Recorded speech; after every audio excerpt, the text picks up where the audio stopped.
हाँ डैडा ये बेहोश कैसे।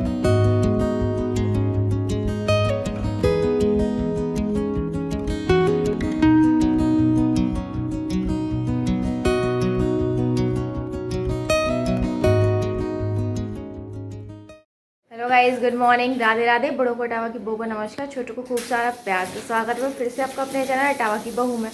आप लोग कैसे हैं? हम लोग बहुत बढ़िया हैं।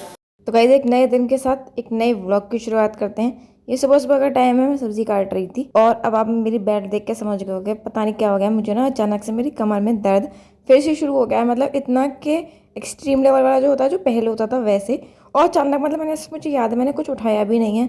हाँ बस मैंने शायद एक गलती करी थी कि ना, मतलब जो हमारे यहाँ तो टांड बोलते हैं, जो ऊपर होती है ना स्लिप के ऊपर जो होता है टांड, वहाँ पे ना कुछ चीज़ थी तो वो मुझे उतारनी थी, तो मैं उस टांड के ऊपर चढ़ गई थी। शायद उसकी वजह से ना मेरी कमर में मतलब दोबारा से वो दिक्कत हो गई है। पर ये है कि थोड़ा आराम करेंगे और मतलब बेल्ट लगा के रखूँगी ना तो ठीक हो जाएगी। और अब मैंने भिंडी काट ली थी, अब मैं देखा, अब आप सोच रहे होगे ये क्या है। जिनके यहाँ बनता होगा उनको तो पता होगा, ये बेसन के गट्टे कहते हैं शायद, लेकिन यहाँ पे ना इसे बेसन का सालन बोलती है। मतलब माँ तो सालन बोलती है कि बेसन का सालन बना लूँ। और भिंडी मैंने काट ली थी, लेकिन ना किसी को भिंडी नहीं खानी थी।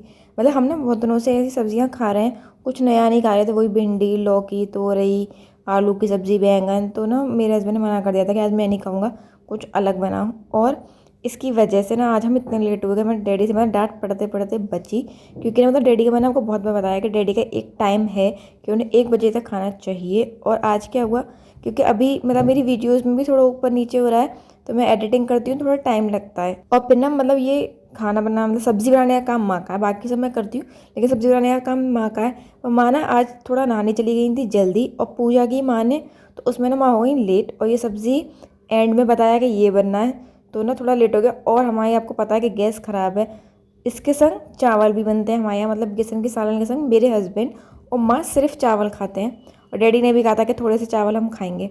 तो उसकी वजह से ना हम लोग लेट हो गए। अब गैस हमारे घर एक ही चल रही है, दूसरी वाली गैस चली ही नहीं रही। तो एक गैस पे इतनी सारी चीज़ें बनना ना मतलब पॉसिबल नहीं है, तो इसलिए आज हम लेट हो गए थे। वैसे तो सबको पता है कि कैसे बनता है, लेकिन इसमें मैंने सारा पार्ट शूट किया था। एक पार्ट था जो माँ ने मतलब उनको बेसन को थोड़ा वो करके ना इनके गोले बनाए थे, बॉल्स जो बनाई थी, वो मैंने शूट नहीं किया था। उसके बाद माँ ने ना पानी में उबाला था, और फिर ऐसे ये आपने देखा था परात में ठंडा करके काट के और फिर सेका था। और जो पानी डाला था ना वो वही पानी था जो सालन को उबालने के लिए, मतलब वो बॉल्स को उबालने के काम आया था। उसी पानी को वहाँ रख लेती हैं, और फिर बाद में ना सब्ज़ी में आप उसी को डाल देती हैं। और फिर ना सब्ज़ी वगैरह बन गई थी, तो फिर मैंने रोटियाँ सेक दी। आपको दिखी होगी बेटू ऊपर, उसकी पता नहीं क्या आदत है, जैसे मतलब खाना बनाती हूँ मैं तो वहाँ पे ना वो साइड में सीढ़ी है ऊपर जाने की, तो वहाँ पे बैठ जाएगी। और आज ना माँ सब्ज़ी बनाई थी, तो उसने एक नई चीज़ और सीखी है। माँ से कह रही थी कि आप मेरी सब्ज़ी मत बनाओ, मेरी सब्ज़ी मेरी मम्मा बनाएंगी।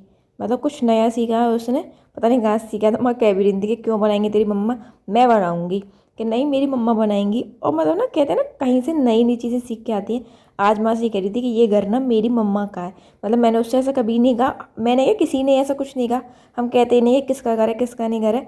तो माँ से कह रही थी कि ये ना मेरी मम्मा का घर है, तो माँ ने बोला कि नहीं ये तेरी मम्मा का घर नहीं है, मेरी मम्मा का घर है। तो बोली नहीं नहीं मेरी मम्मा का घर है। मतलब नहीं कहाँ से नई नई चीज़ें सीखती है। और यहाँ पे ना ये सारा काम हो चुका है। अब मैं अपना खाना लेके जाऊंगी। अब आप सोच रहे होगे कि मेरी बेल्ट कहाँ गई। तो मैंने जब बेल्ट लगाई थी ना सुबह के टाइम में, तो तब जब मैं काम कर रही थी तब बेटू सो रही थी। लेकिन जैसे ही उसने मेरी बेल्ट देखी ना, पता नहीं उसे क्या हो गया। मतलब जैसे ही मैं बीमार होती हूँ वो ना अजीब सा बिहेव करने लगती है। तो उसने जैसे ही मेरी बेल्ट देखी तो बोली मम्मा ये क्या है। तो मतलब माँ ने कह दिया कि मम्मा के ना कमर में दर्द हो रहा है, इसलिए माँ ने बेल्ट पहन रखी है मम्मा ने। तो ना अजीब सा बिहेव करने लगी, रोने लगी, मम्मा की चोट लग गई है, मम्मा को ये हो जाएगी, मम्मा को वो हो जाएगी। तो इस टाइम ना वो जगी हुई थी, तो मैंने उस बेल्ट हटा ली थी। मैंने कोई बात नहीं, मैं बेल्ट हटा देती हूँ, वरना मतलब वो रोने लग रही थी, तो इसलिए मैंने बेल्ट हटा दी है। और गाइज ये हो चुका है शाम का टाइम, मैं बना रही हूँ चाय और माँ सेकेंगी चिप्स। मतलब डैडी को ना आदत है चाय के साथ, शाम की चाय के साथ कुछ खाने के लिए, तो माँ चिप्स सेकेंगी। और ना गाइज कल मैंने जो मतलब चाचा जी की और डैडी की दोस्ती के बारे में बात की थी, तो उसमें ना बहुत सारे कमेंट आए थे कि मतलब रिश्ते वाले। तो ना रुपेश जी का एक कमेंट था कि हाँ मतलब ऐसा होता है कि जब जायदाद ज़मीन की बात होती है ना तो अपने आ जाते हैं, और जब कुछ ज़रूरत होती है तब नहीं आते। हाँ रुपेश जी, और उन्होंने मतलब एंड में लिखा भी था कि आपके घर में भी होंगे ऐसे। तो हाँ रुपेश जी, ऐसा ना सबके घरों में मतलब एक ना एक मेरे हिसाब से तो एक ना एक नमूना कहते हैं ना, एक ना एक नमूना होता ही है सबके घर में। जिससे पैसे और ज़्यादा से इतना प्यार होता है कि मतलब उसके लिए ना रिश्ते मायने नहीं रखते हैं। जबकि ना हमको पता है कि मतलब ज़मीन जायदाद पैसा एक हद तक हमारा काम आएगा, लेकिन जो अपने होते हैं ना वो भी काम आते हैं और शायद पैसे से ज़्यादा काम आते हैं। पर ना मतलब होता है आजकल समझ में नहीं आता, कुछ लोग होते हैं, सबका कहते हैं ना अपना अपना थॉट प्रोसेस होता है, सबकी अपनी अपनी सोच है कि वो क्या सोचते हैं और कैसा सोचते हैं। पर ठीक है, कुछ नहीं कह सकते। और ना मतलब ये आपने एक बात और मतलब रुपेश जी ने कही थी कि जो समय पे साथ दे वही अपना है, मतलब रिश्तों से खून से या उससे कुछ मतलब नहीं करता। ये बात सही है रुपेश जी, इस बात को मैं बोलना बिल्कुल सहमत हूँ आपसे।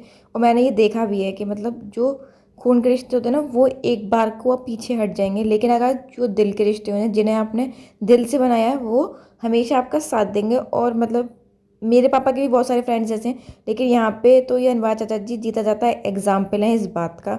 मैंने उनको देखा है, मतलब वो ना हर टाइम पे हर जगह पे, चाहे वो खुद किसी काम में फंसे हुए हैं कुछ भी हो, लेकिन अगर डैडी को ज़रूरत है या फिर हम में से किसी ने भी उन्हें फ़ोन कर दिया कि चाचा जी ये काम है, तो वो ना तुरंत तैयार रहते हैं। मतलब ये उनकी बहुत अच्छी आदत है। और ना एक बुआ जी का कमेंट आया था कि मतलब तुमने ये बात खूब कही, भाई की बहुत पुरानी दोस्ती है। तो हाँ बुआ जी, मतलब मैं ना इसीलिए कि आजकल इतनी पुरानी दोस्ती मिलना बहुत कम है। कॉलेज गए या फिर उसके बाद शादी हो गई तो सब अलग हो जाते हैं। मेरी खुद एक फ्रेंड है बस जो मुझसे अभी भी टच में है, जो मतलब अभी तक टच है कि मतलब व्लॉग भी देखती है मेरे। बाकी ना सब अलग अलग हो ही जाते हैं और इसमें ना गलती भी नहीं है किसी की। मतलब होता है ना सब अपनी अपनी लाइफ में बिजी हो जाते हैं। अब मैं बिल्कुल अलग आ गई हूँ, बाकी कहीं और पहुँच गए हैं। कभी कभी तो फ़ोन में टच रहता है, कभी कभी नहीं रहता है, तो मतलब आजकल कम ही रहता है। हाँ डैडा ये बेहोश कैसे, इसकी तो आइज खुली है इस बच्चे की तो। और बेहोश हो क्या? आइज खुल रही है इस बच्चे की भी, कैसा बेहोश है ये बच्चा कैसा बेहोश है, इसकी तो आइज खुल रही हैं। गाइस यहाँ हो रही थी बेहोश होने की एक्टिंग, एंड मैंने उसने मतलब बंद कर दिया, वरना पहले बहुत देर से कर रही थी। और गाइस दो कमेंट और थे। मैंने कल वाली वीडियो में लाइव वाली बात की थी कि मतलब लाइव आने के लिए कही थी मुझसे नितिन जी ने। तो मैंने कल वाली वीडियो में बोला था कि मतलब मैं ना ज़्यादा बोल नहीं पाती हूँ, तो उन्होंने कहा कि आप आइए धीरे धीरे कोशिश कीजिए, बाकी तो हम हैं। एक मानसी ने भी कहा था कि मतलब आप ना लाइव आया कीजिए, तो मैं कोशिश करूँगी बहुत जल्द लाइव आने की। एक्चुअली मैं ना जैसे कुछ अच्छा सोचने लगती हूँ, मतलब अच्छा इन कुछ नया करने की सोचती हूँ, फिर कुछ ना दिक्कतें आ जाती हैं। जैसे आज का व्लॉग भी ना बहुत छोटा है, मुझे मालूम है बहुत ज़्यादा छोटा है, क्योंकि मेरी बेटू की तबीयत ख़राब हो गई है दोबारा से। एक तो पता है मैंने ना देखा था नेट पे कि मतलब हैंड टू माउथ करके एक मतलब इन्फेक्शन चल रहा है। अब मुझे डर है कहीं बेटू को वही तो नहीं हो गया, क्योंकि वो पहले दिल्ली में था अब यूपी में भी आ गया है। उसे ना कल से ही फीवर है और मतलब वॉमिट भी कर रही है, तो अभी ना मेरा ध्यान उस पर है, इसलिए ना व्लॉग थोड़ा छोटा है। लेकिन मतलब मैंने उसको दवाई दे दी है, देखिए जल्दी ठीक हो जाए। इस वीडियो को रखते हैं यहीं तक। अगर मेरी वीडियो अच्छी लगे तो लाइक कीजिएगा, चैनल को सब्सक्राइब कीजिएगा और कमेंट जरूर कीजिएगा। तो मिलते हैं अगले व्लॉग में, तब तक के लिए नमस्कार।